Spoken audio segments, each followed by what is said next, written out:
Prairie falcons are calling. Here we go, wings up. Check this out. And the first flight, there it goes. All right. We got one fledging this morning, right about 6 o'clock.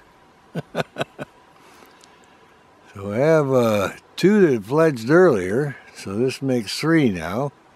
We got 2 more. One inside there, and the other one's over in the rocks. You can't see it. It's off to the right.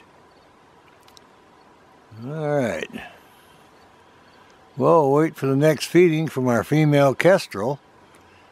She usually comes about every half hour or on the hour, brings food for these prairie falcons, and she's been feeding them for several days now that I know of, and probably long before that.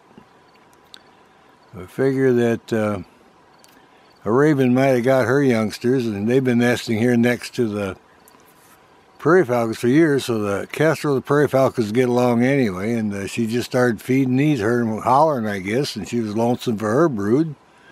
They're all kind of involved in what we got here, so got a female kestrel coming in every half hour feeding the prairie falcons, and prairie falcons are glad to let it happen. Now, the tiercel prairie falcon is feeding and taking care of the 2 that fledged earlier. They're over on the rocks, and the female kestrel's flying in and out feeding these guys.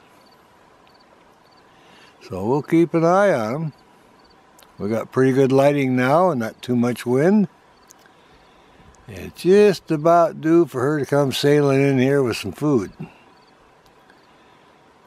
In that little ravine to the left there, she brings food. Sometimes there's one sitting up there, and he'll fly back into the eyrie then and get some food too. So they're hanging close there to the eyrie. But the other 2 that fledged, they're quite a ways over. I can hear the tiercel prairie feeding them. So, all right, well, we'll hang in there for the next feeding.